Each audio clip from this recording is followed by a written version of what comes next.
Yeah, I understand Waiting he for might be Daniel and Liz. late. Wait, give me your items.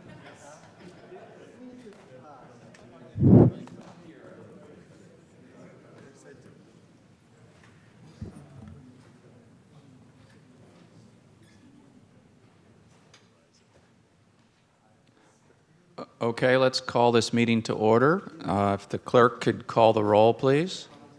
Vice Chair Rennie, Here. Director Bruins, Director Harpulian, Director Craig, Director Tate, Director McAllister, Director Miller, Director Gibbons, Here.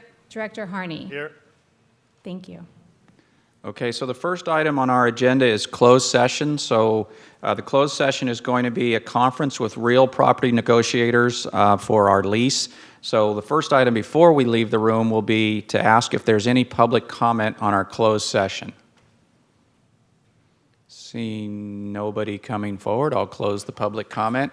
So at this point, we will, I guess adjourn is the right word, to room 157 for closed session.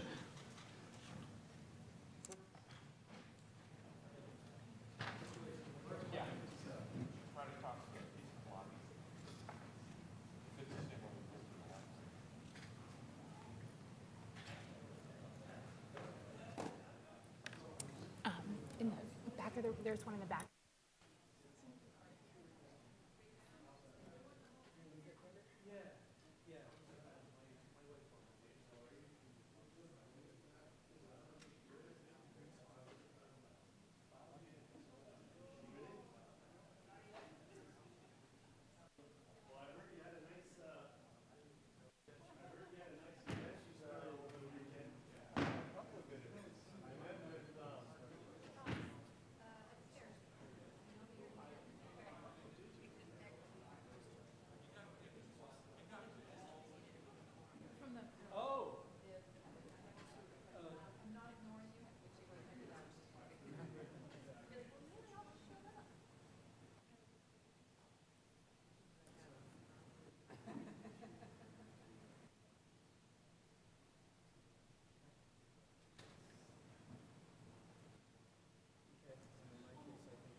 So, your wife's the microbiologist, picked up a bug, but it wasn't a professional activity. Well, the funniest thing is, she still had to work, because they don't.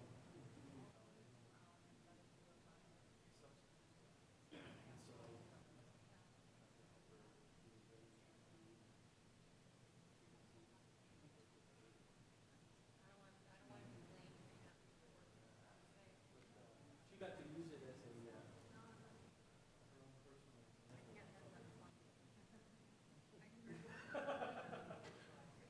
so what's happening inside of my cells right now? Well, that microbiology is what I see from commercials for drugs or big bugs making their stomach.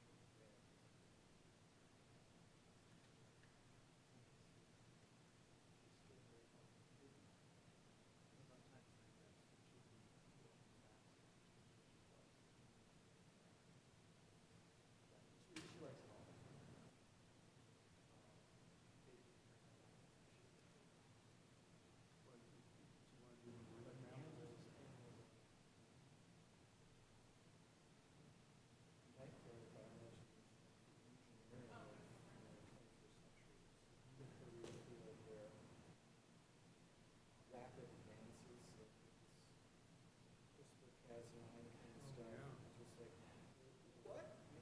We just invented this amazing tool?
wells could recover if the water cools off enough soon. That happens. In fact, it's not uncommon for that. But it's so much warmer this year than it's ever been. In the Great Barrier Reef. It's devastating beach. You're not going to get as many tourists as the corn is all white and dead. Fish are gone.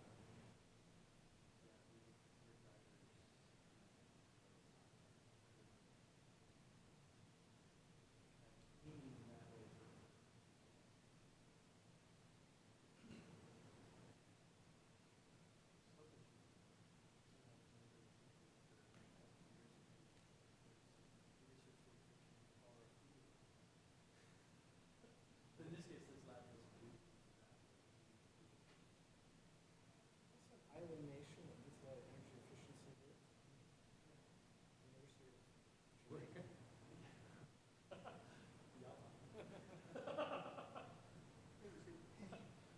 So, I was planning to be on the call this morning, and so, sorry I missed that. Can you give me the quick debrief on So,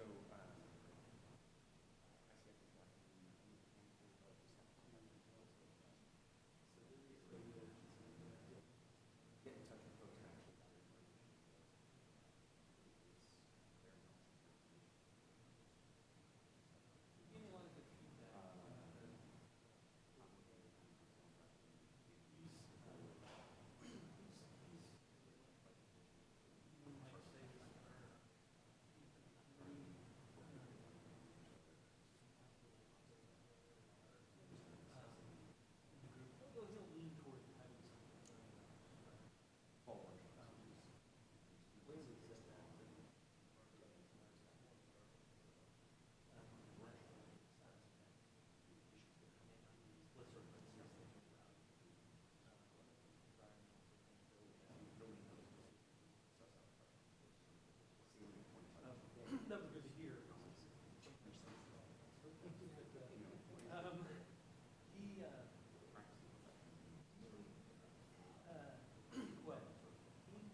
Not so much a specific goal or measurement, it's the set of actions that you need to do.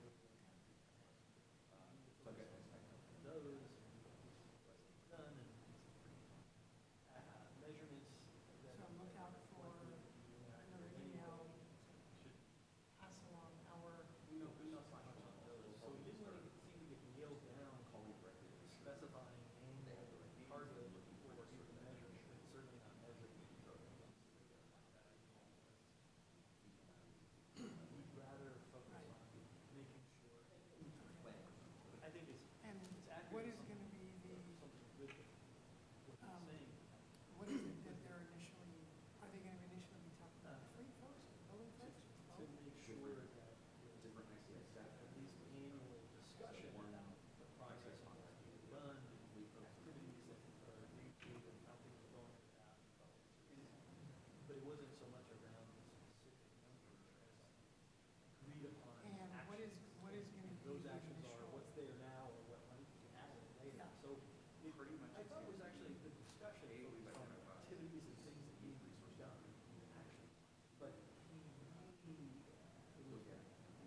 tried to narrow it down with goals and actions, even probably not that final. You know we need to get there, somehow you have to measure and know if you're on track. Material. He was just looking more around that.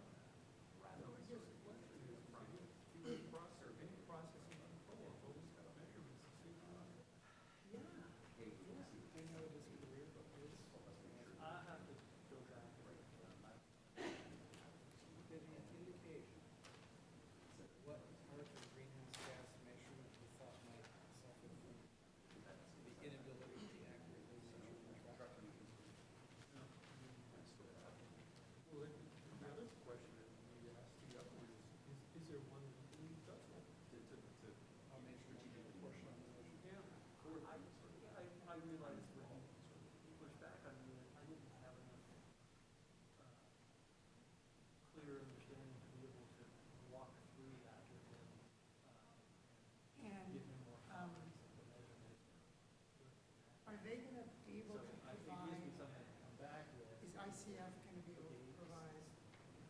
they're building fleet folks with a program on Zoom, Yes. so that they have a sense of why they're even part of this. Yes, your starter, which isn't a bad thing. I mean, because I probably tee it up initially. So, Like, I put it in. I did. see, I haven't done that. And I hadn't heard back, so I first, I was planning to have other three were engaged in this Monday project. My understanding is. They give me a lot of things to think about, trying to figure out how that perspective. Again, the first one was assess.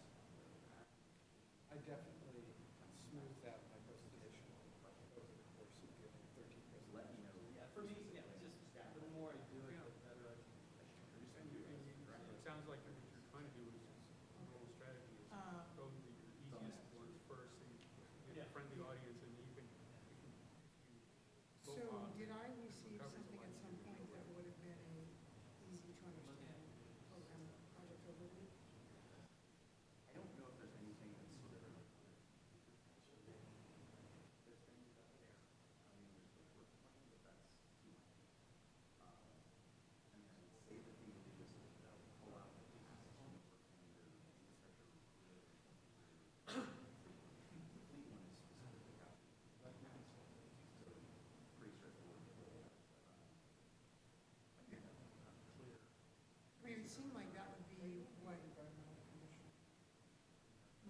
most people in my shoe would want to pass along before we start, before they start getting peppered with questions by the consultant. The people who were among the, who was among. Yeah, I mean, is that something you could throw together? Okay.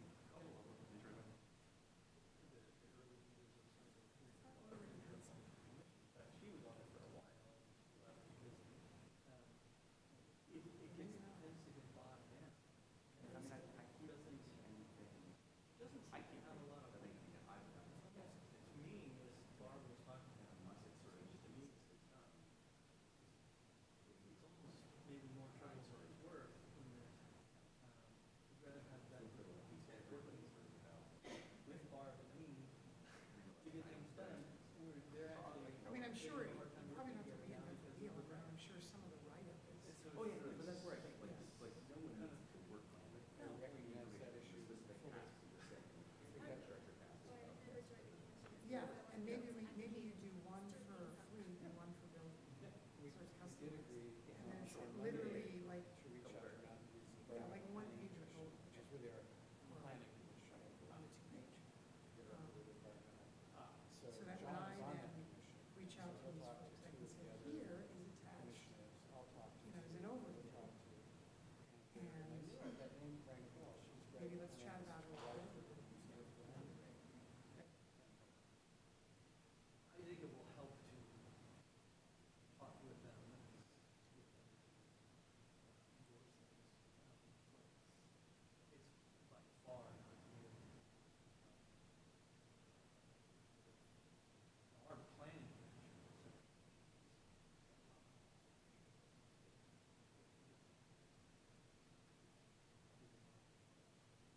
Yeah, and David always, so I got it all set. So they've got something great. Sunnyvale started out, the nucleus that got spoken about when it actually started, kind of piled on. Who were the lead movers and shakers that got that up?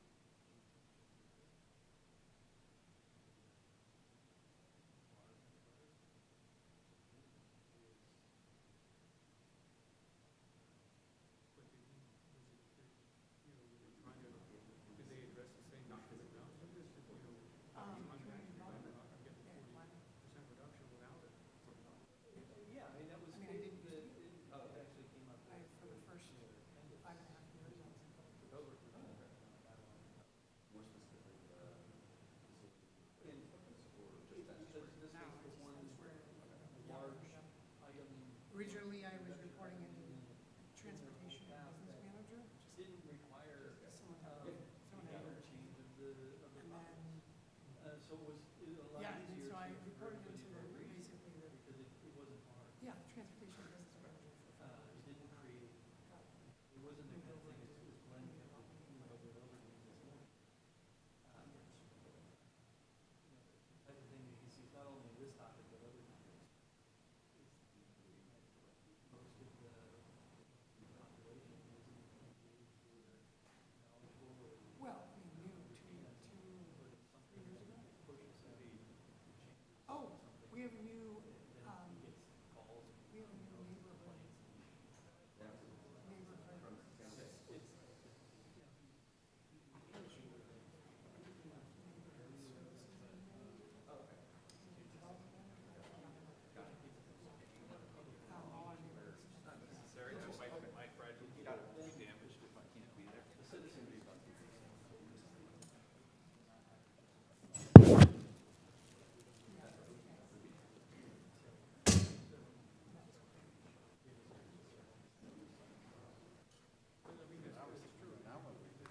I'd like to reconvene the meeting, and the report from closed session is we had a discussion, and we'll be considering an action later this evening on our agenda. So we gave some direction to our negotiator. With that, we'll move on to public comment. Any matters not listed on the agenda. If you'd like to speak on any matter not listed on the agenda, please come on up, provide a card to the clerk, and you have 3 minutes. Is there anybody this evening who wants to speak?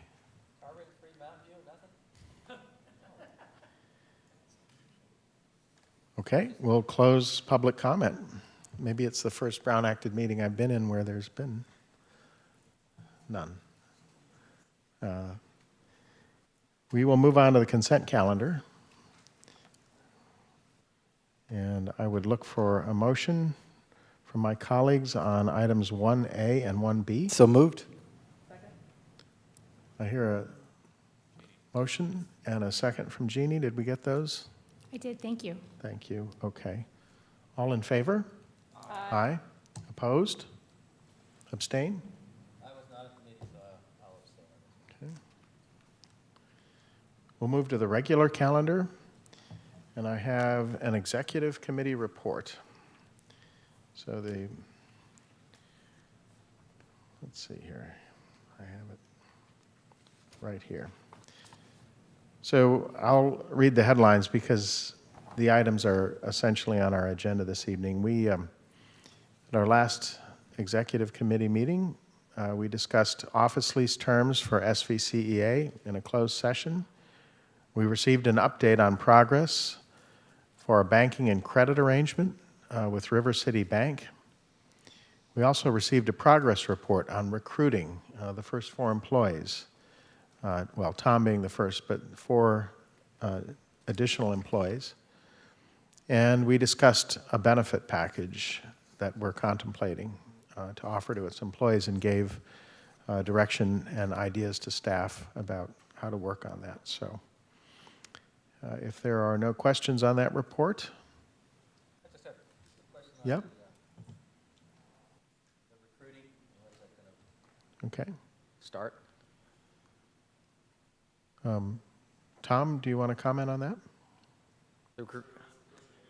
Your scheduled timeline for recruiting or hiring?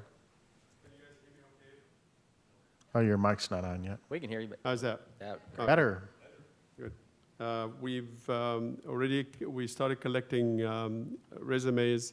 We have four positions advertised, and we are likely to start recruiting or interviewing in the first week of October, and follow with each position over the following 2 or 3 weeks. Most likely we'll bring in the first employee, we hope, somewhere between November 1st and November 15th. And just so the public is aware, we have these positions on the website. They're posted. That is correct. They are posted on the website, and we encourage everybody to check them out, either apply or pass them on to a friend. And the positions are, the first 4? The first 4 positions, let's see, we have the Director of Administrative and Finance. That's one of the top positions that we have. The second position is Customer Services Manager. This position will be working with our large clients or our large customers. We have Community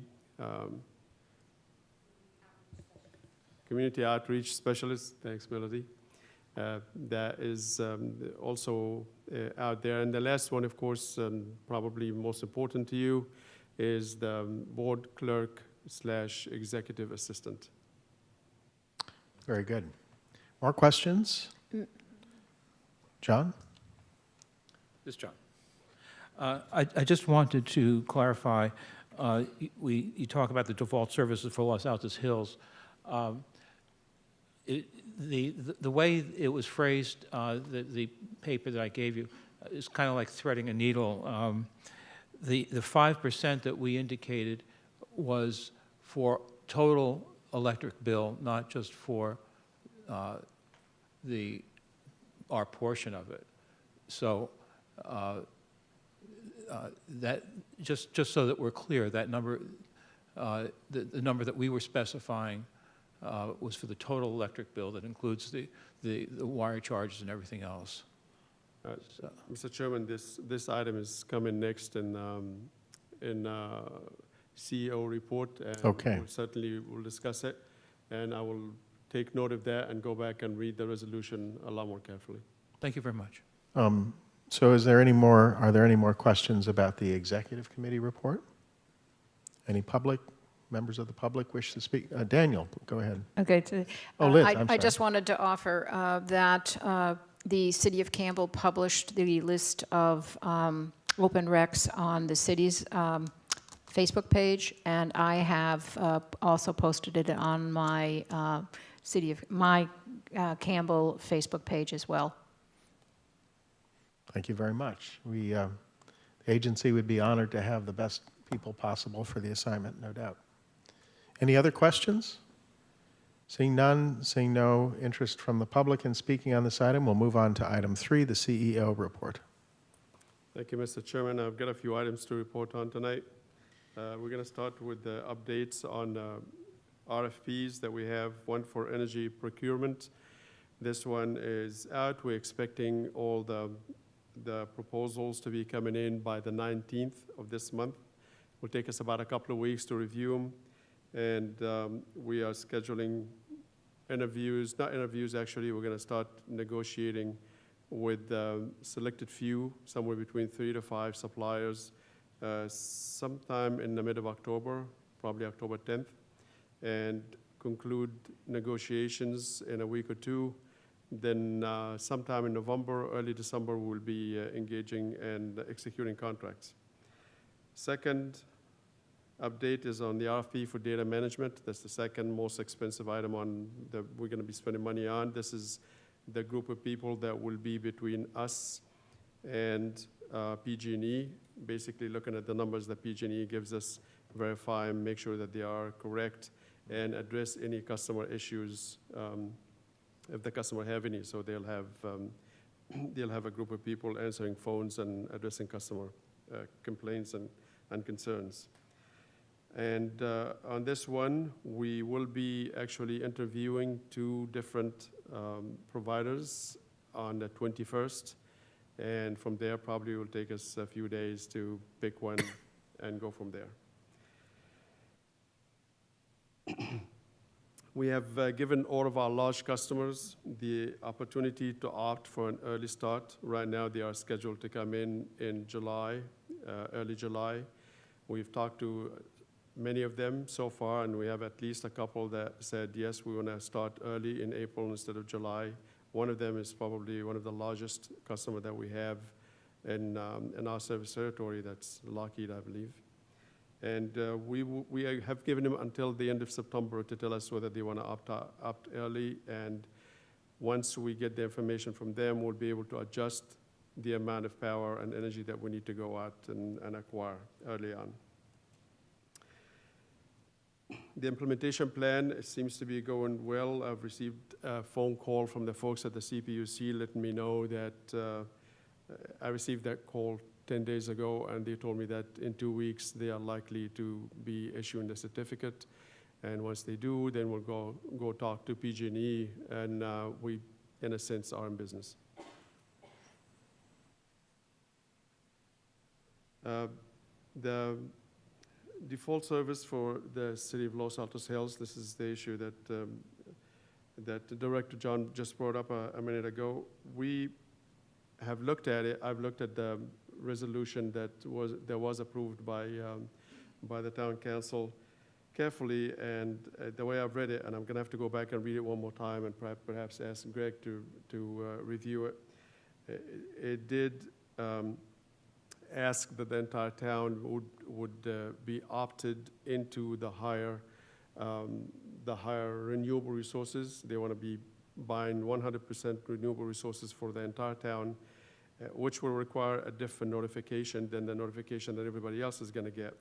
But reading that, it seemed to indicate that if that dollar figure is less, I mean, it's more than 5% of that default that everybody else will be paying for us, which is a little different than the way you expressed it, Director Harpootlian.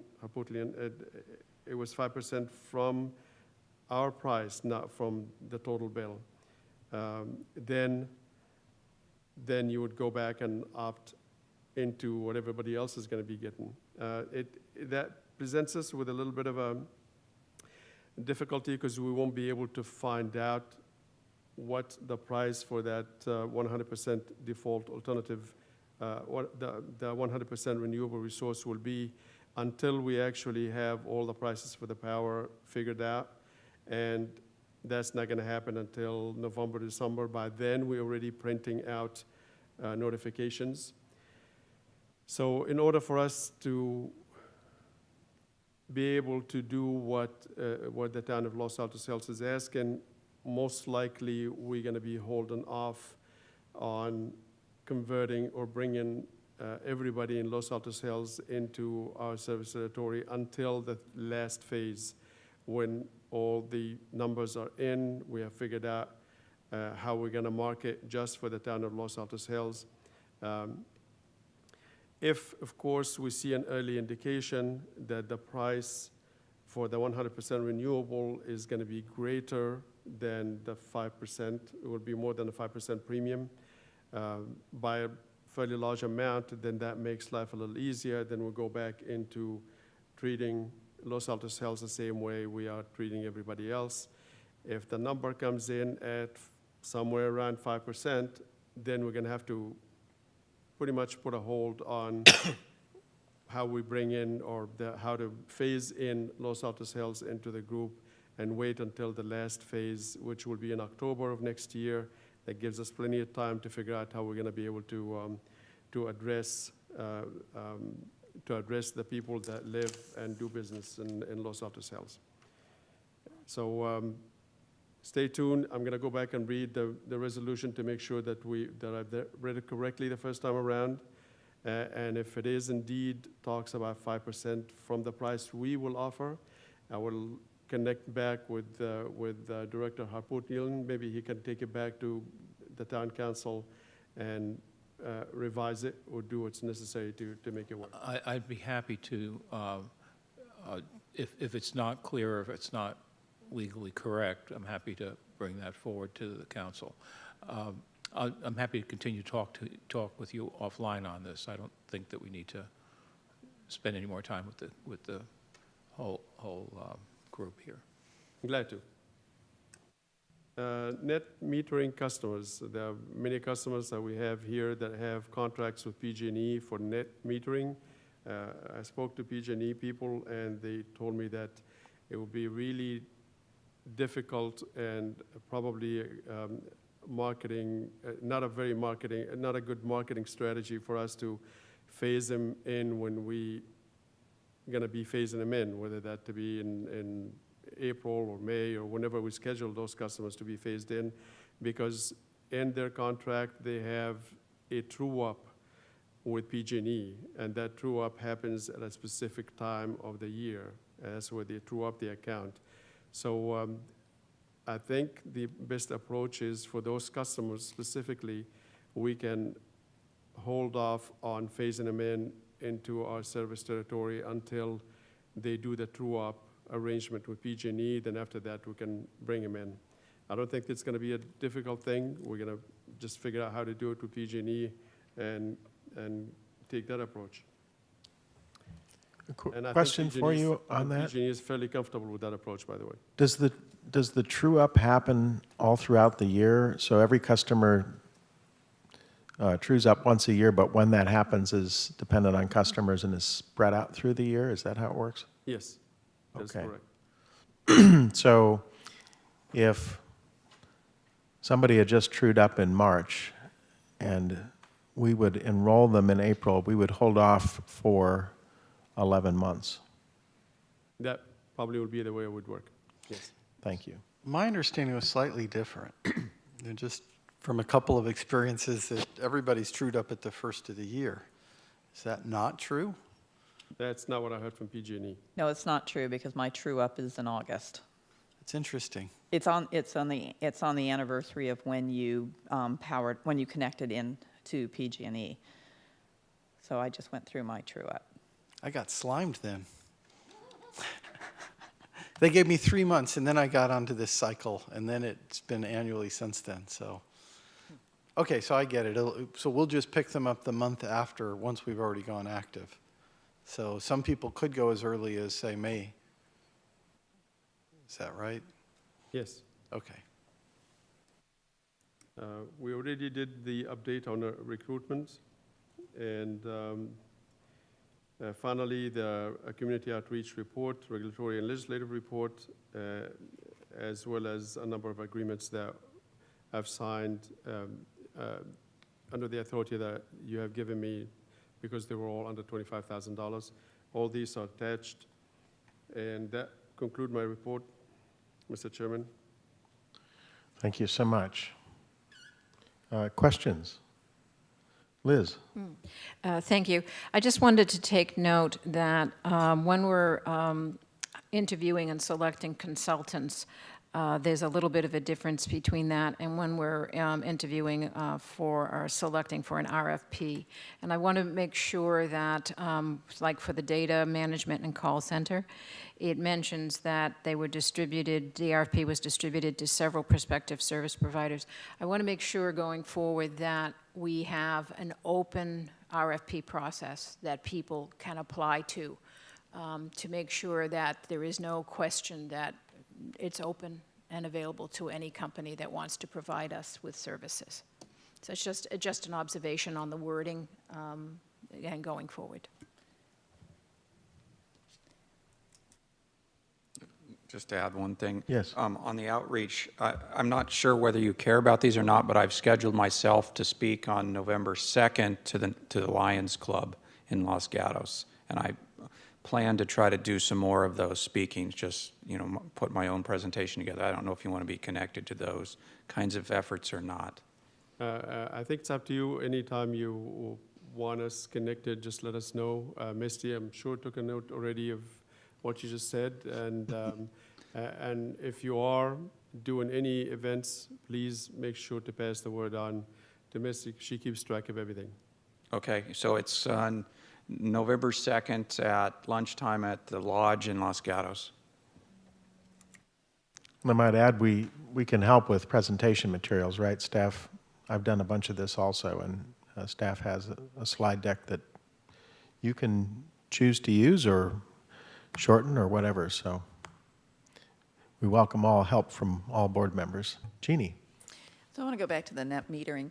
Do you know what Peninsula Clean Energy, how they're addressing this? Because they're already online, so do you know what they're doing?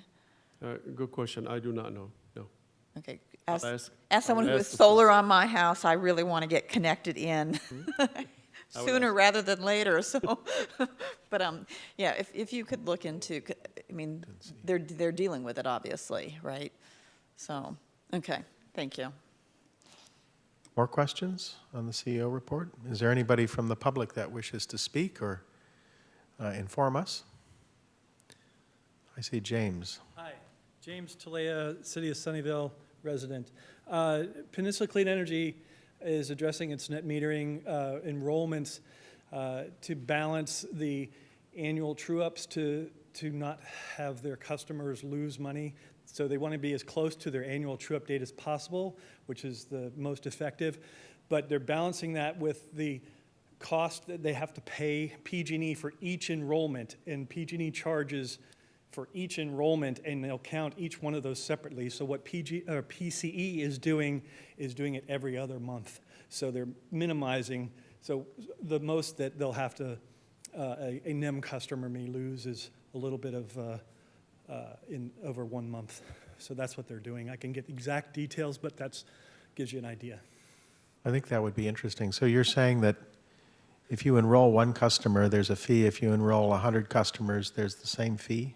That is how PG&E explained their agreement or what PG&E offered them. An enrollment fee, it's a number of thousands of dollars. I don't recall what it is.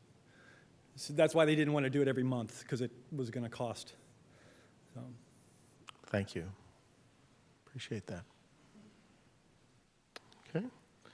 If there's nothing else on 3, we'll move on to item 4. This is the review of the proposed benefits package and personnel policies. Thank you, Mr. Chairman. We've been talking to the executive committee about this for the last, I would say, 2 months. And we've hired a professional that knows a lot about this. She's right next to me, Janelle Arsich. She's going to be introducing this item. Janelle? Okay. Hello. Yeah, as Tom introduced me, my name is Janelle Arsich. It's nice to meet all of you. I look forward to working with you all, working with Tom and Melody. I have been with HR2Go for about 14 years, and we are a full-service HR consulting firm. We also provide benefits and payroll services as well, which is what we're going to be doing for your employees once we have employees. So what we had put together was a benefit package that included all of the insurance options, time off, holidays, leaves of absence, which of course would all be included in your employee handbook, which we've also created, and I understand you have a draft of. Tricky thing with some of the insurance items, the life insurance, the health insurance, is of course we have to have employees in order to start an actual group plan. We have to have at least 2 employees enrolled. So I think as we start to hire and as employees are interested in insurance, then we're able to actually create those group plans. And then of course we can provide more and more as you guys certainly grow and grow. We certainly can offer everything, the medical, the dental, the vision. Tom is working on the retirement plan as well. We might do something a little bit different than your traditional retirement plan. Of course, the paid time off schedule, long-term disability, flexible spending account, and health savings account are other items that we're looking into through AFLAC, if you guys are familiar with AFLAC. So it's a great program, super flexible, employees love it. So that's another item that we can establish even with just 2 employees, which is very nice. We can also offer life insurance. Right now, because of a smaller group at 2 employees, they can offer $50,000, and then as you continue to grow, say maybe a year from now, maybe the employee's 1-year anniversary, we can increase that to $100,000. So that's kind of a nice incentive for employees to stay on board with you guys as well. So I've put that together, so you should have that. We also have your new hire documents that are all compliant with California. So those will be ready, when we actually have our first employee. I will be working closely with Tom as well as the Director of Finance and Administrative Services. I kind of get the impression that they'll be sort of the on-site person, but I'll be working closely with them as well in terms of personnel matters and HR and making sure you guys are in compliance. So that's about all that I have. Do you guys have any questions? No? Liz? I do. Sorry, I'm known for this. So happened on the way here, I had the radio on, and they having a conversation about something I don't recall us discussing, and if I missed it, please correct me. It was, what is the deductible? Because that's a big deal in picking insurance and insurance costs, and also incentives for employees to do X, Y, and Z to get their deductible paid back or get different kinds of benefits. So I don't recall us at the executive committee discussing any of that. So do you have any thoughts? How does that fit into where we are now and going forward? Yes. So the package that we are offering to the employees is under sort of, if you picture almost an umbrella type of carrier called CalChoice.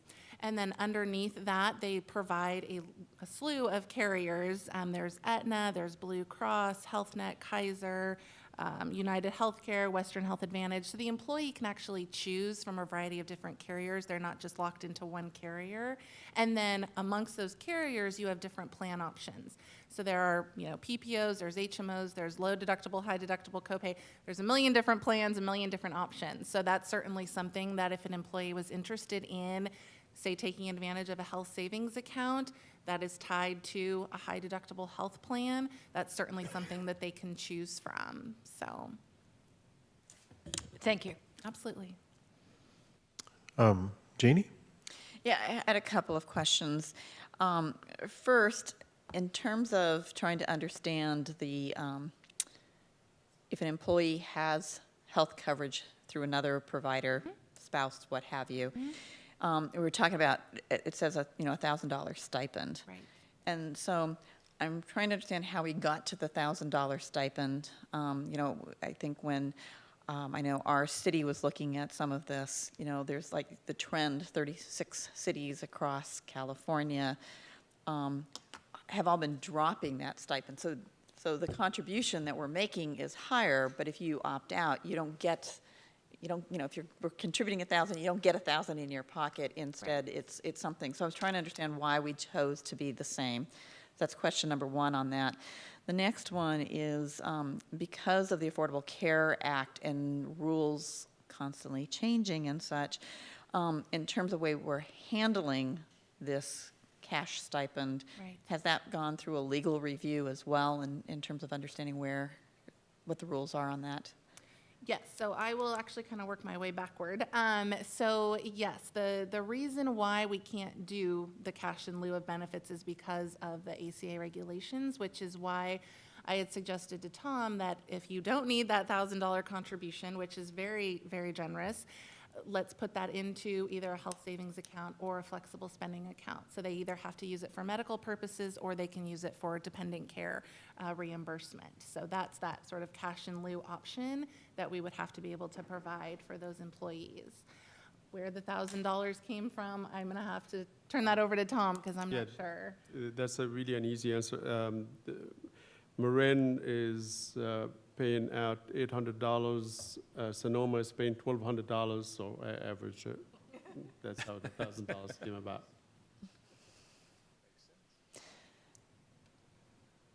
Okay, because that's what I was saying, because, the way I understand with the Affordable Care Act and all, I mean, the incentive is to make sure that we are providing health coverage for our employees and not pushing it off onto the Affordable Care Right. thing. And so Right. that's what I'm trying to figure out. With everybody, the trend moving this other direction, I'm just not sure why.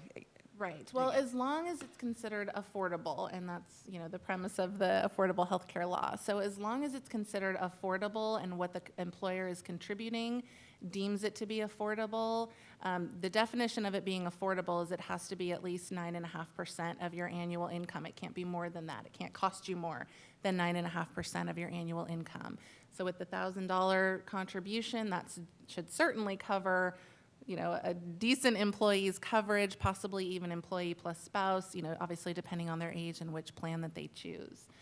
But I think the $1,000, obviously that's sort of fair market value in the Bay Area and with your industry, but it's definitely would meet the affordable definition. Well, if you need more than 1,000. And then my last question is, in terms of the paid time off, how does that all work in terms of when an employee separates? So when an employee separates, PTO is considered, or paid time off is considered a compensable a benefit. So they would have to be paid out for any time they have accrued. So if you have an employee who's been here for 10 years and never used a drop of PTO, they're going to receive their entire accrual that they have on the books, which we're capping at 240 hours. So if, that's why we want to, encourage employees obviously to use their PTO as they accrue it. But that's basically the way PTO works, is that it is a compensable benefit. So at the time of separation, it is paid out. Super. We just want to add one thing here that we, if an employee decided not to take any time off, and if they are entitled, let's say, to 160 hours of PTO, they can accumulate up to 320 hours, and they will no longer get any more time off after that. So they really need to be using the time off. They can't just accumulate it indefinitely and expect to be paid for it. All right, okay. And then in terms of the term life insurance, that's my last question here. It says guaranteed 200,000 life, and so. Right, so, and that's slightly out of date, and I apologize. When we had done more research, that is for a larger group. So what we can provide right now is when you reach 10 employees, we can do 100,000. Okay. When we start at, we're just gonna say 2 employees, we can do 50,000. So we can definitely start right off the bat at 50, and then as you continue to grow, which I would imagine will be probably in about a year or so, once we can reach that 10-employee threshold, we can certainly double that to 100,000. Okay, thank you. Which is a nice anniversary gift, so. John? I have a question, but I don't think it may be at this point, and it's with regard to conflict of interest and whether we are asking our employees and what employees to sign some sort of conflict of interest, something like the Form 700 that we go through. I don't know. When I originally looked at this as employee handbook, I thought I might see that there, and obviously it's not there. So I'm wondering, is that someplace else? Are we addressing that? That would be addressed by the conflict code you already adopted. And as we add positions, we'll have to evaluate whether or not they should be added as reporting employees. So that would normally always be handled through the conflict code that's required by state law versus being in the employee handbook. Did we already Yes, approve a specific? Yeah, there's a specific ordinance you've adopted, which is your conflict of interest code, local code that applies to all of you and to Tom, myself, and then we will add, and also certain consultants, but we will have to amend this as we add employees. You know, if we have more lower level employees that are more clerical, they would not be actually added to the code most likely, but those have more decision-making role would be added to the conflict code. So it would be a Form 700 then? Yeah, it is, in the forms, it's a Form 700 is what is used for their reporting. Thank you very much. And also, John, too, we do have a conflict of interest policy on page 27. It's probably a little bit different than the legal policy. We can certainly edit, remove it, however you'd like to. But basically, it just says, you know, you can't be the president of another organization that's just like, you know, SVCE. And then as part of your new hire documents, the new hires also sign a confidentiality agreement. Essentially, it says what happens here stays here, so. Okay, I didn't spot that. Thank you very much for your insight there. I had a couple of questions, too. Daniel, do you want to go? Yes, just in regards to the PTO, during our executive committee, we had a pretty long discussion about how we accrue PTO. I noticed in the overview document that we talk about the employee accruing 160 hours at the time of employment. When we discussed this, we talked about accruing so many hours per pay period. Correct. That's how it will be set up. Yes. Okay. What is the starting rate? Is it 150 or 160 hours divided by the number of pay periods? Exactly. Yeah. So if I recall, I think it was something like 3 something hours per pay period. But yes, it will be accrued per pay period. 6.15 hours, and that's also updated in the employee handbook to reflect that? Yes. Okay, thank you. And I heard you speak about 360 hours max as a cap, and It's 240. We're capping it at 240.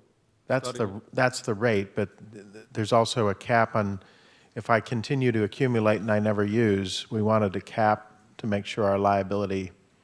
Twice what you're allowed annually, depending on how much you're allowed. So you could cap at 2 years.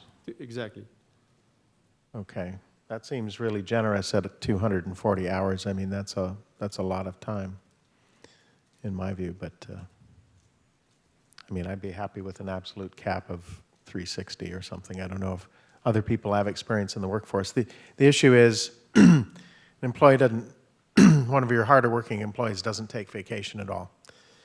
They get promoted through a series of steps, and then all of a sudden they decide to go elsewhere. And now you have this gigantic liability on your books that you have to carry. So if you don't cap it, or you cap it at a really big amount, as that person is promoted, having accumulated hours in lower positions, the payout is obviously at the final salary. So I don't know if we're norming and trying to be competitive with other agencies, do we have any data that suggests how they're capping vacation? I can tell you just from industry standpoint, Yeah. the most common is capping at twice their annual accrual. So, Okay. doing that, we could do 1.5 times. The only thing that's, And 240 is a common, well, what I was just going to say is the one thing that's not common, the way you guys have it structured, there's nothing wrong with it. But many employers will actually base it on years of service. So your Right. first year, your first 2 years, you receive 5 days or 10 days, and then you work your way up from there. So again, you will have a seasoned employee who's been here for 15 years. They never take a vacation. They've got 240 hours. Yes, it's going to be a very large payout. But you've got somebody here for 3 Sure. years, it's not going to be nearly as large. So that might be something, if you wanted to readdress the time off, we could structure it that way, rather than them, getting 4 weeks their first year of employment. where I'm coming from is having an interest in making sure we have a total benefits package that's competitive.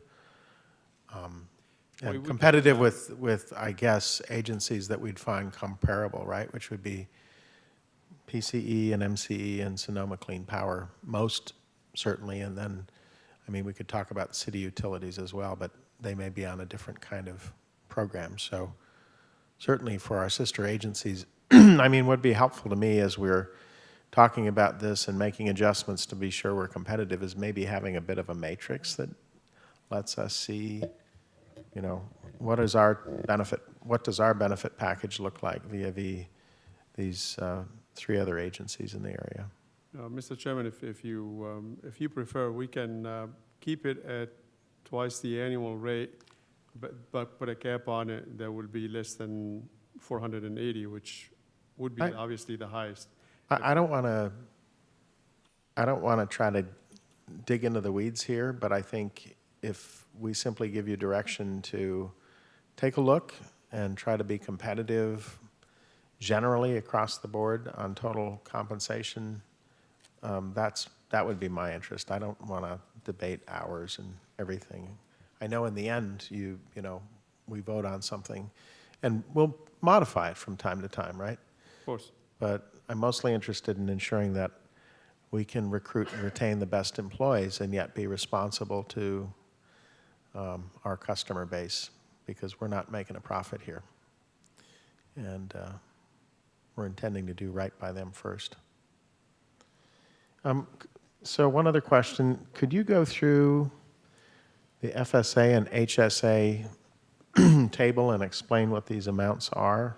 Yes. It's on the second page. And just one question of clarification before you do that. So for the HSA, when you were talking about an in lieu contribution, that's something that is available pre-tax to an employee, right? Correct. In other words, the employee doesn't, as long as it's a contribution to an HSA or an FSA, the employee doesn't have to pay tax, even though it's not going to current medical. Correct. And an HSA has the benefit of never expiring. So, Correct. so if I've got health care coverage in 2017 from my spouse, but I'm an employee of SVCEA, I then have the ability to take this contribution to an HSA, and once my spouse is no longer working, and I'm no longer working, whatever, I can then apply that money that's accumulated over years. Whereas my understanding is the FSA expires every year. You use it or lose it, right? Correct. So it seems like an important mechanism to have. Absolutely. Absolutely. So if you could just go through these amounts and explain in words what contribution we're making, what the employee is putting in, or Sure. just for clarification here. So for both the FSA and the HSA, there are sort of legal limits for the contribution amount that they can actually contribute up to. So depending on if they're going to contribute that full $1,000 contribution from you guys to it, they would max out very quickly, versus if they were using all of that and then they wanted to also contribute some to a health savings account or a flexible spending account. Maybe I've got kids in daycare and I want to contribute some pre-tax dollars to that. So the employer and employee can both contribute. Like you had mentioned, the HSA is forever. You can take it with you when you leave. There's no expiration. The FSA, there is an expiration. Basically, it's an annual account. It's an annual renewal. We would line it up right with your open enrollment for your health insurance. It would just line up right with that. So there are the contributions for the health savings account. If you're by yourself, you're in a single employee, it would be $3,400. If you have a family, it would be $6,750. The high deductible health plan, the minimum deductible, which would correspond with the high deductible plans that we're providing, would be $1,300. For a family is $2,600. And then the flexible spending accounts, you'll see the dependent care contribution. I can contribute up to $5,000, and then the health care is $2,550. The way it works with the AFLAC plan is it's basically like a debit card, so they can use it, for their over-the-counter medical expenses. They can use it for their, child care provider, et cetera. It's a really nice plan. So just so I'm clear, what this table is about isn't what SVCEA is putting in. Correct. It's These are the total contributions These per are the federal limits. limits. Right. And in the HSA case, we may be putting in $1,000. Right. Right. The employee would have the ability to supplement that up to these limits. Correct. Okay. Thank you. Question here. Jeannie? Yeah, sorry, I was going to say, we probably should have continued around. So I just want to know, did the executive committee, make a conscious decision about who we are benchmarking ourselves against?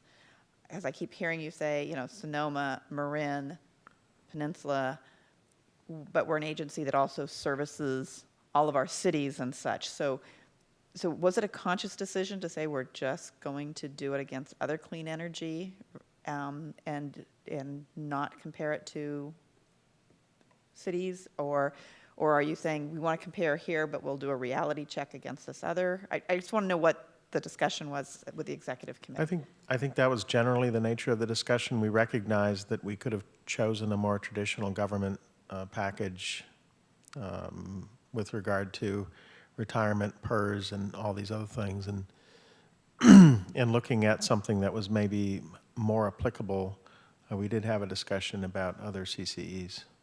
And anybody else on the executive committee could comment on that, if you care to. If I may, Yeah. the answer is yes, we did. Staff provided us with a lot of comparative information, including cities as well as other agencies. And there was quite a bit of dialogue on the executive committee from people with business experience talking about the marketplace. And frankly, there was a significant concern that in our area, in this time and place, that we needed to be competitive. We needed to be consistent with the marketplace in the public sector and the private sector and the CCE sector. So it went back and forth for quite a bit. So it was ultimately a decision.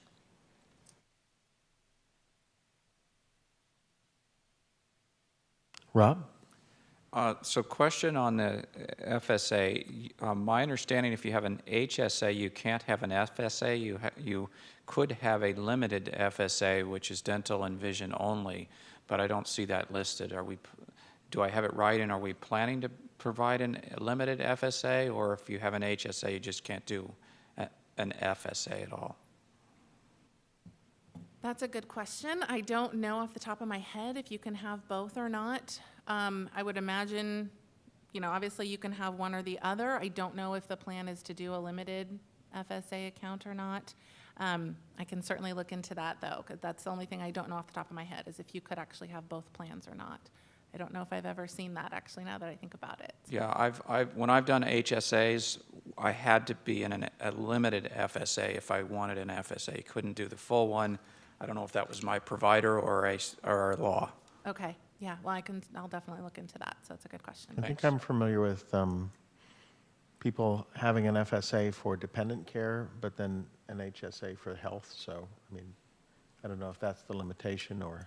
No, this was different. This was not for dependents. I don't have any dependents. All right. More questions? Comments? This is an action item, I believe. Coming back to the front.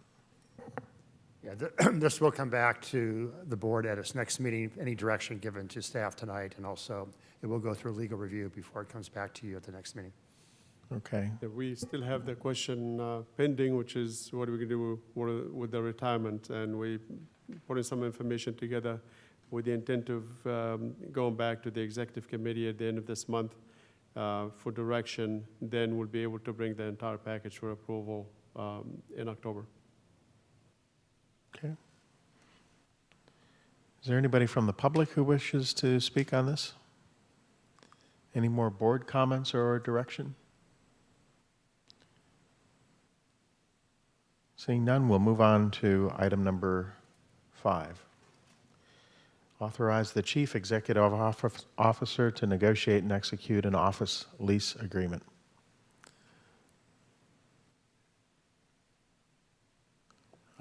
Could we have a brief staff report? I was referring this item, I believe. I apologize. I'll make this quick. I thought this was Greg's item. Okay. So far, we have negotiated an agreement. We're almost done with it.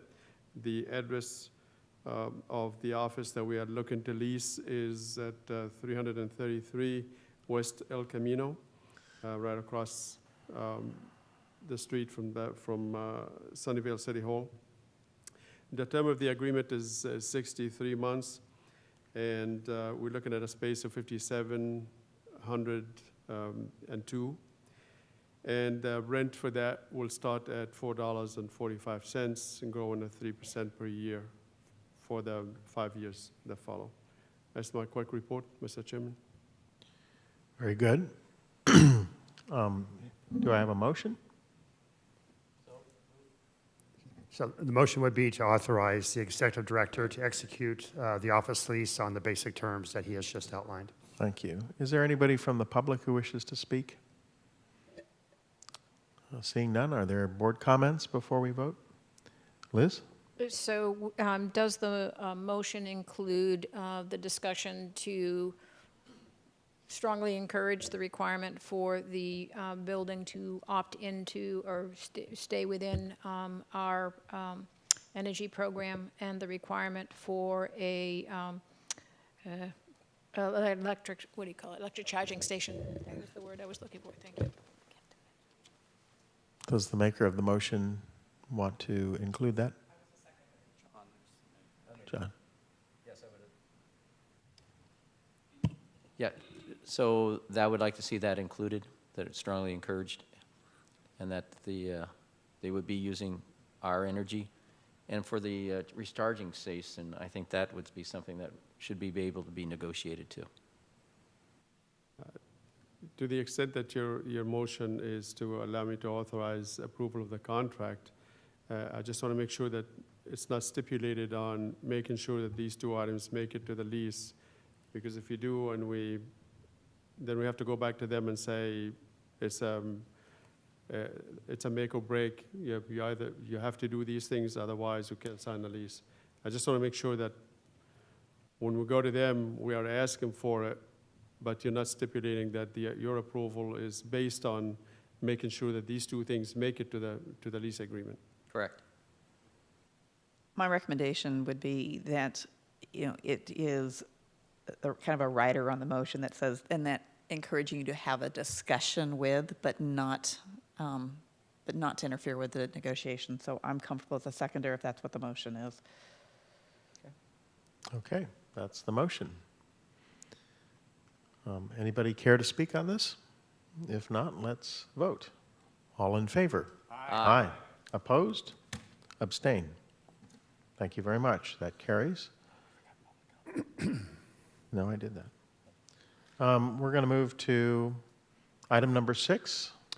Item before you is a resolution that changes your current fiscal year. In the JPA agreement, the fiscal year is July 1 to June 30.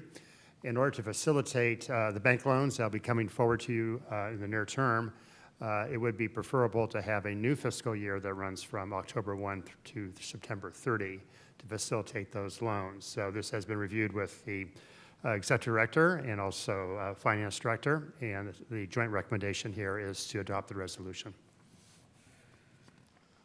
Very good. Go ahead, John. Questions? So, are there any unintended consequences? Has this been thoroughly thought out that we might come across by going this particular timeframe? I don't believe so. We haven't seen any. At this point, they help us with the negotiations for the credit agreement. It would be preferable to move the fiscal year into October 1st. Yeah, it's not uncommon to do this with the CCAs. Marin itself also did the same thing. Theirs was different. Theirs went from April 1 to March 30, but they also did that to tie into their rate making, but also to tie into their initial financing. So when PG&E comes out in January with their rates, there will be no effect on what PG&E does to our fiscal year? All of what we're doing is just based on the terms of our loan? Yeah, it shouldn't actually. If you recall, in 2017, we decided to wait until PG&E comes up with the rates, then we're going to set ours, and we're going to fix it all the way until the end of 2018. So going all the way until the end of 2018, we should be fine regardless of what PG&E does with their rates. We hope at that time we'll be able to set our rates with an eye on where PG&E is at, but not to be as firm as we're going to have it in 2017, which is 1% below PG&E, and using exactly the rate schedules as our guide. Okay, thank you. Joe? I just want to follow up on Mr. McAllister's question. I can't imagine what it would be, and I understand that this is largely an accounting device in some respects, but I'm thinking about the fact that the state of California has a July 1 start to the fiscal year. I believe all of our cities and counties have a July 1 fiscal year. Is there any interaction with state or local government that is affected by the fiscal year? I just want to make sure, as Mr. McAllister suggested, that we've sort of stopped and thought this through. That's all.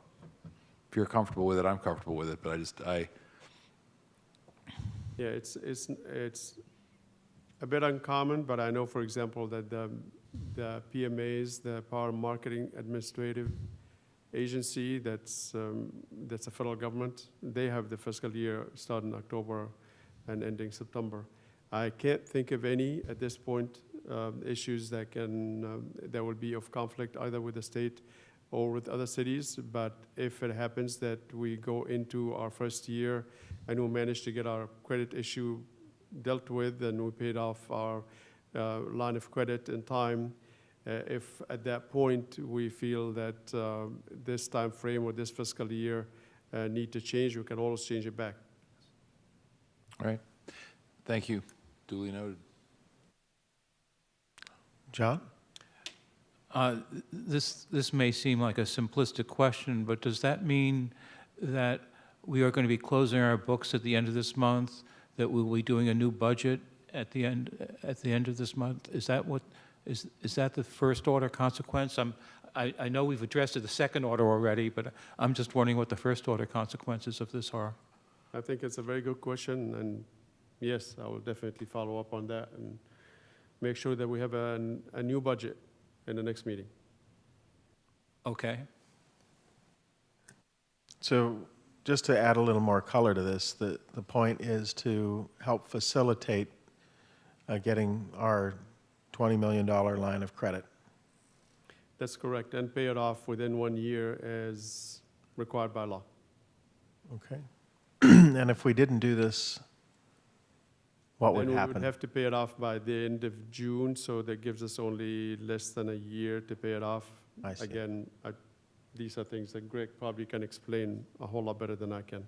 Yeah, if you wouldn't mind just adding a sentence or two. Yeah, the reason to do this is because with the one-year loan, it is tied into the fiscal year, and we can then carry it over for any, the loan can be paid off with accrued revenues from the fiscal year for the next 3 months. It gives you, in fact, up to 15 months. But for that reason, to keep our current fiscal year, we're going to shorten the payback period, which is problematic. So that's why this is to coincide with a one-year loan, and would give us a maximum ability to pay off the loan in that period of time.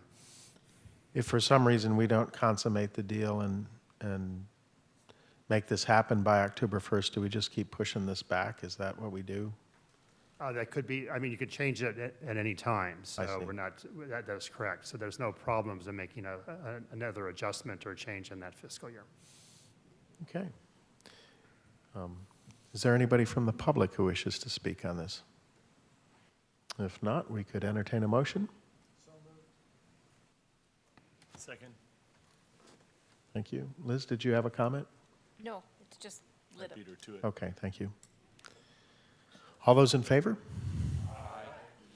Opposed? Abstain? Passes unanimously. Go back to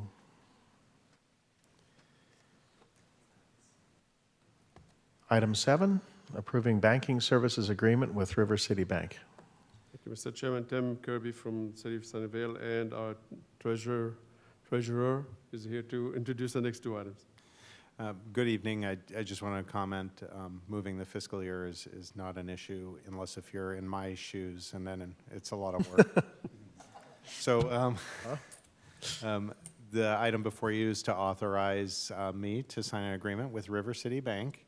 By way of background, the City of Mountain View, with cooperation from Sunnyvale and Cupertino, issued an RFP for banking and credit services back in May. We received 5 proposals, 2 of which were for credit only. Through a review process, we narrowed that down to 2 finalists. We had those 2 finalists come in and do presentations, and subsequently selected River City Bank for a couple of reasons. First, their credit terms were very favorable, and second, they are well-established in this industry and experienced in this industry. Both finalists are good providers of basic banking services. The banking needs of the authority are not complex or even a very high transaction volume. So River City's banking services meet our needs. So with that, we're recommending that you authorize me to enter into an agreement with River City Bank for banking services. And we will be coming back subsequently on the credit terms and bring that to you probably October or November. Very good. Questions? Seeing none, I'll ask the public. I'll just ask one. Yes, please. Is there a local office of River City? It seems to me the nearest one was a couple hours away. Is that correct? River City is preparing to open an office. It's escaping me now, but I think it's over in Walnut Creek, I believe. Yes. So they are looking. One of the reasons that they're interested in having us as a client is because they are interested in getting into the Bay Area more. But that's not an issue for the authority in terms of having a physical branch. We're going to do we will probably do all of our banking online. Okay. Thank you very much. Thank you. More questions? If not, do we have a motion to approve banking services agreement? So move. Thank you. All in favor? Aye. Opposed? Abstain? That passes unanimously. We will move to item 8, securing credit and financing. So I'll also take this. I wanted to provide a brief update to you on where we are with our credit.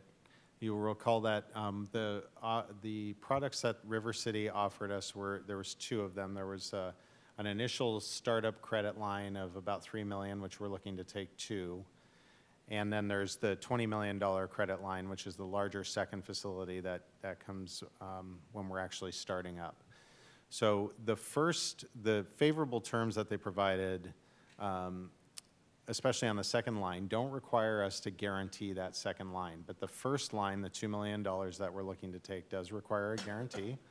So several of the agencies have been working collaboratively to back this line of credit. Sunnyvale, Mountain View, Gilroy, and the County of Santa Clara have all agreed to work to provide the guarantee for the initial line of $2 million. The 3 cities' councils have approved moving forward with that, and the county is in process on that.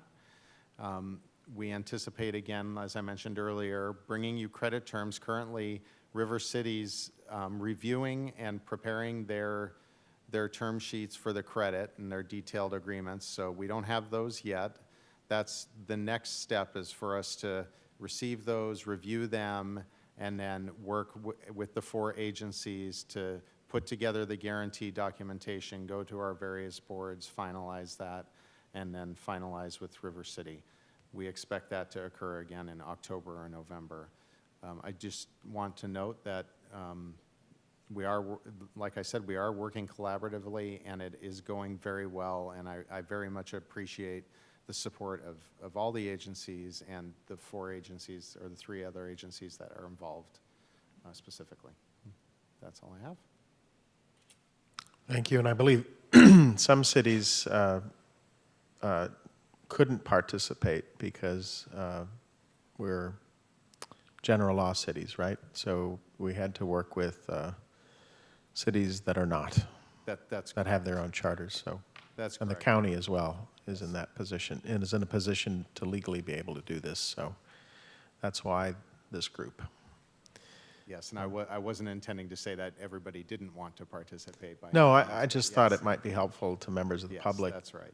Or other council members to understand why some cities are in this bucket and some aren't. So That's correct. And we appreciate those cities and the county stepping up to help with this. Comments, questions? Liz? So we've reverted back to 3 in your last comment. I just want to make sure it's 4 agencies or 4 groups. Or, yeah, I'm sorry. I'm always switching my hats because I'm with Sunnyvale. So it's 4 total agencies, yes, Okay, 3 other agencies. Okay, yeah. Gilroy, Sunnyvale, Mountain Mountain View, View, and the county. And the county, yes. Thank you.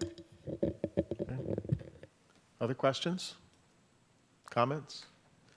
Does anybody from the public wish to speak on this item? Director Sinks, just a quick comment. Yeah, please. Public comment.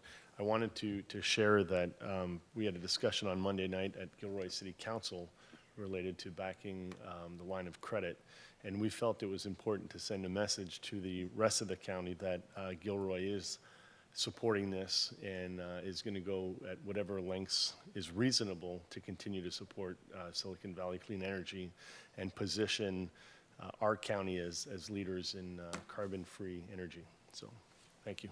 Thank you, Gilroy. Does anybody from the public want to speak? Oh, Cherie, come on up. Hi, Cherie Volkoviak, a Mountain View resident, and I just want to commend Gilroy. I know you guys have come a long way. I remember going to the first city council meeting where you discussed this, and it was a question whether you would even join. So I just want to commend that we've noticed that you've come a long way. That's all. Thank you.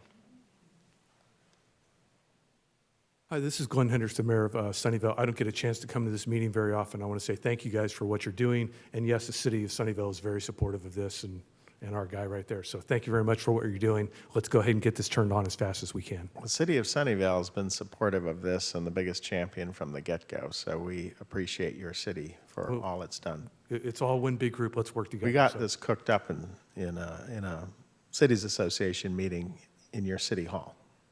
Thank you, Let's sir. just make it happen. Yep. Okay. If there's no more public comment, I'll close that, and we will move to a motion. I'm sorry, it's a discussion. Yes, it is. Any questions or comments on this?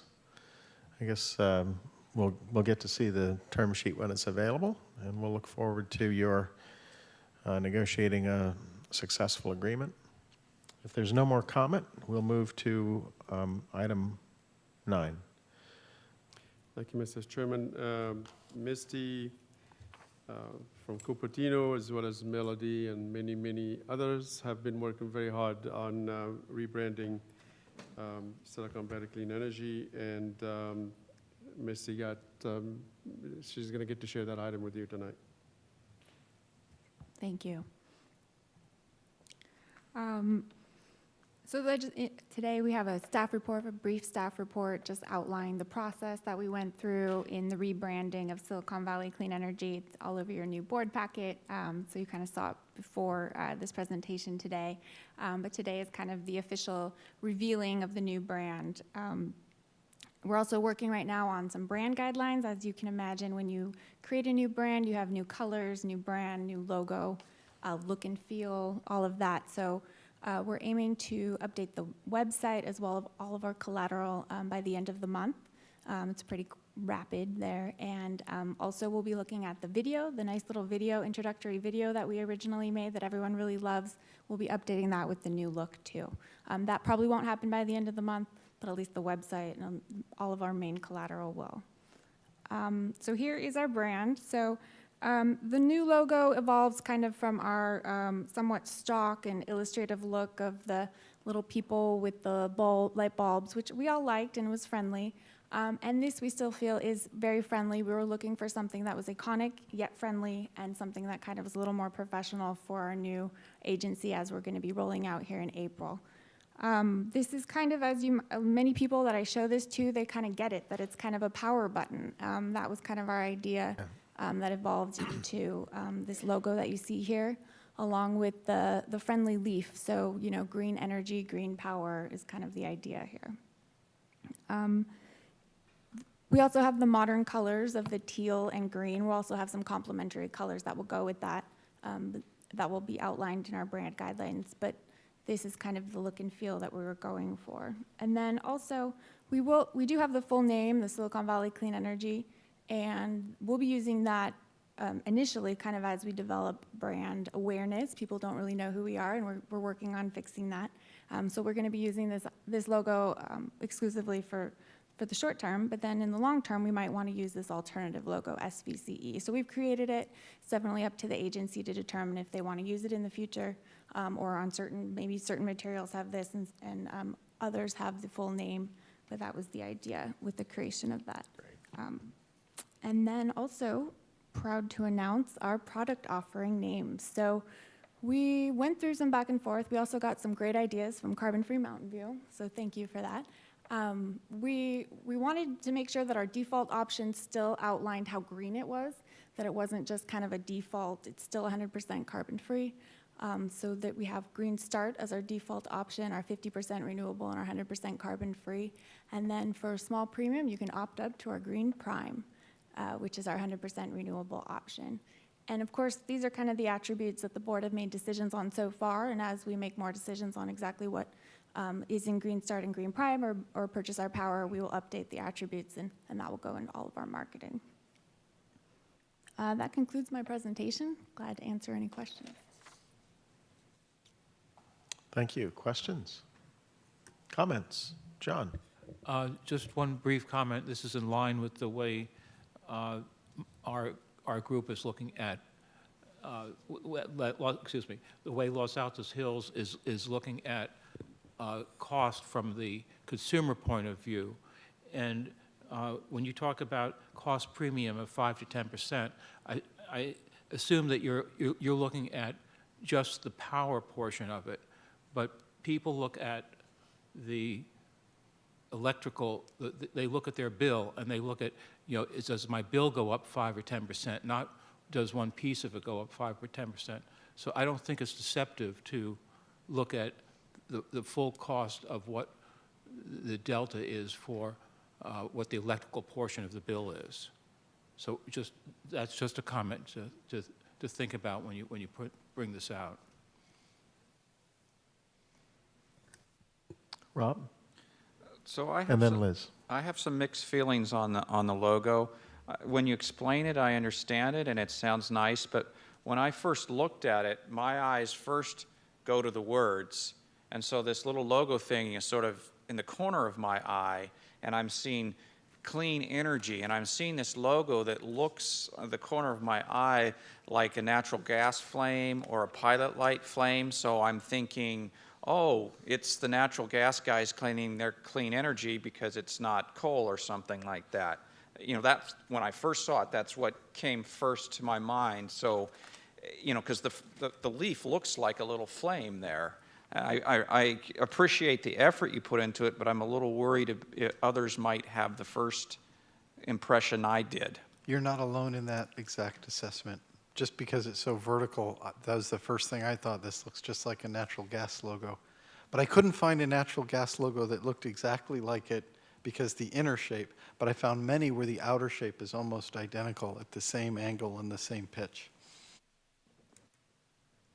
Liz? Thank you, Mr. Chair. Make that 3. That's exactly what I thought of. It looks like a gas flame. So I do think we need to take a little bit of a challenging of ourselves to see if that really does accomplish what we were trying to do. So that was comment number 1, and comment, and that's in the circle with the leaf, it's not as completely obvious, but I really think with the way the circle breaks, it looks like a flame.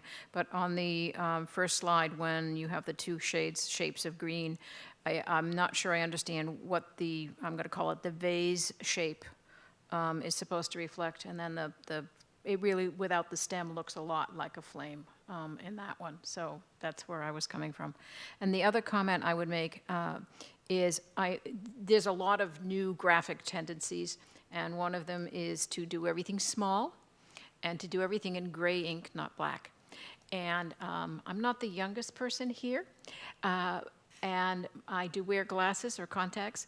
It is of note that not everybody sees things the way young eyes see them.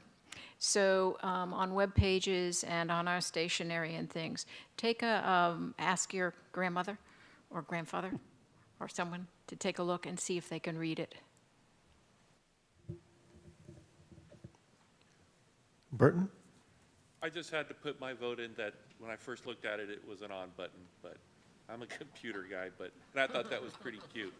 I liked what you did there. More comments? Howard? Yeah, mine are just about, I'll ditto you on the readability stuff, and that was part of my living at Apple for a long time. I can tell you gray is not good. But I'm more worried about the colors, particularly your teal. Have we looked to make sure that these Pantones map to CMYK offset press correctly? Because everything that I'm seeing on that teal says that you've got to use a bright white paper to go with it to produce accurately. In the brand guidelines that we've developed, it does show the CMYK equivalent and the RGB equivalent. Just because there's an equivalent, if you use an offset press to do CMYK, it's a much, much smaller gamut. Have we done all of that assessment? Because what I don't want is just to end up with a color that costs everything to cost twice as much to be printed, because we have to be on brighter paper, and because it falls on the fringes of an offset CMYK press process. That's a question I can definitely ask. So we worked with MIG, a consulting firm that's an expert in some of this, so they would be able to tell me that, hopefully. So the cheapest printing CMYK offset, make sure that the colors can be accurately produced in that space. Got it. It's on the screen, you're okay, and on high-end printers, you'll be okay, but the offset screen might not be. Yeah, if you look at this, it doesn't really look teal on the pages we were handed. I mean, it looks teal on the screen. Look at it on the screen, too. Well, I'm at an angle, but if I look at the screen, yeah, maybe that one's different. But I look at the screen in front of me, I see the teal that you're getting at, but I don't see teal on this piece of paper. I would argue this is all PC-based, so it's probably not color-matched anyway. Spoken like a true engineer that worked in printing technology for many, many years and has way too many patents. Okay. Anybody from the public want to comment on this?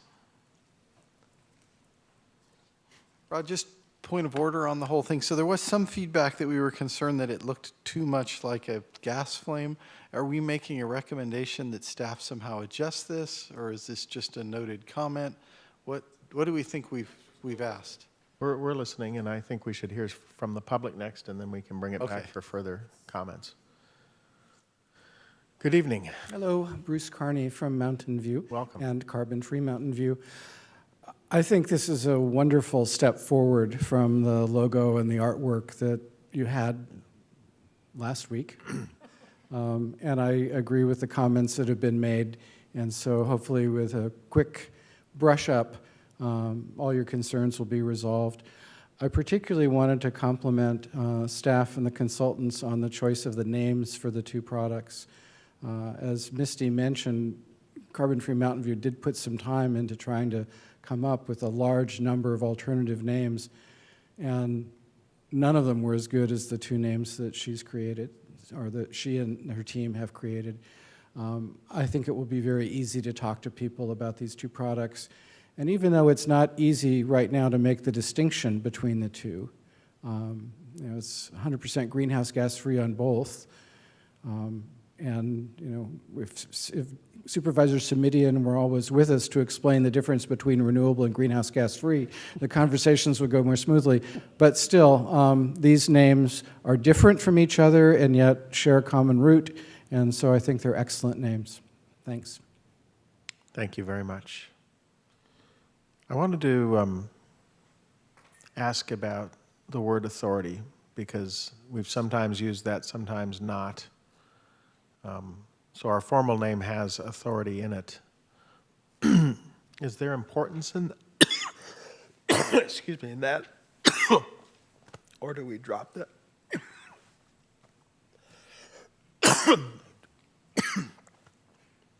Excuse me. Can you talk about that a bit? Did you want to Sure. As a legal entity and JPA, it would be, it's a common term because you are an authority or an agency as a JPA. As a business name and as a program to be described, you don't need to include authority in the name. It's just that as a, when you're on the roster of public agencies, you are going to be referred to as Silicon Valley Clean Energy Authority. But again, for the purposes of your own program, you don't need to use the word authority. Is there ever a time when we would want branding that would include that word, and do we want to design that in somehow, or do we think that it's just not where we want to go?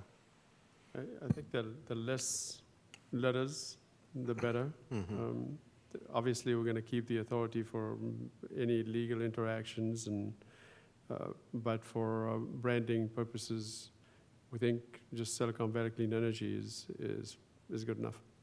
Yeah, one thing Marin found was that it was confusing. They thought to consumers with the word authority and what that meant, and that's why they ended up after a while dropping authority and simply being referred to as Marin Clean Energy. Thank you, Joe. Thank you much. Do you have any immediate thoughts about, to me it looks like a leaf because the color and the shape and the stem, but might staff go back and see if there are ways to tweak this and our focus group test it?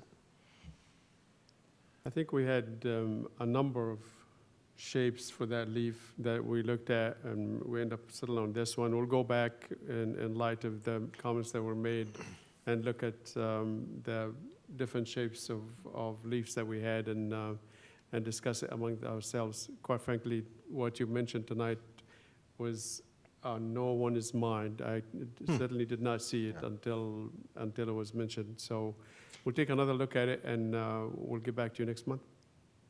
Mr. Chairman? Yes, Joe. A couple of quick observations just because I can't resist at this point. First, as someone who has always felt comfortable to second-guess staff, I just can't resist saying, I love it just the way it is. Period, end of story, full stop. So that's the first observation. The second is, in the final analysis, with all due respect to the marvelous eye that I'm sure each of us brings to this endeavor, I really don't think you want to use a group of elected officials as your focus group for testing the logo. And so however you choose to process this, ultimately I'm going to accept whatever the staff brings forward as the recommendation. As I say, I like it. I like it just the way it is. I like the color. I like the logo. I like the whole damn thing. So, but again. But you're elected. That's right. That's my point. So I wouldn't be guided pro or con by what this particular group of folks who are very heavily invested in this endeavor have to say about it. I would find another way to give it a test run, even though, as I said, I like it a lot, a whole lot. Thank you. Thank you. Hear, hear. I would second that thought. So, Jeannie, go ahead. yeah, I would say I like it. I like the colors. I like the energy that it produces here. So I was going to say, logos and branding and all take special people to do, and everybody will have an opinion, and not that electeds aren't necessarily, you know, our opinions don't count. But the reality is the people that are here in the room, you know, we're all people who know about this. We're all in the know. And so before you go trying to tweak too much, or if at all, I think you need to go out and think about the average consumer of our product here and what's their reaction. So if you're going to do I mean, I don't know what you've done in terms of focus group, but I would say it's not anybody, including anybody in the audience, that we should be kind of going out and testing and seeing what that reaction is. That's more important than those of us close to this. So, but that said, Howard's comments and all, I'm not ready to discount those, just to go and validate and make sure, because I like it, and I would hate to see some muddy or muted or something be produced because of a printing issue, because I want the power in it. Yeah, so looking at the exact colors that are used with respect to reproducibility and cost would be suitable. More comments? If not, I think that would conclude item 9. Thank you very much. Are there any board member announcements? I have a general question I wanted to bring up, which is different. Yeah, please. So, anybody who's been up in the Sierras this year, probably seen a lot of the trees getting bark beetle and so forth, and that brought up the question of biomass and the potential of having a free. I mean, they're cutting down so many trees that they can't use it all. And I know we hadn't looked at biomass generators before. Is there something happening with, because there's a free supply of wood going down there, and is there somebody out in the marketplace saying, hey, we could use that wood and do biomass?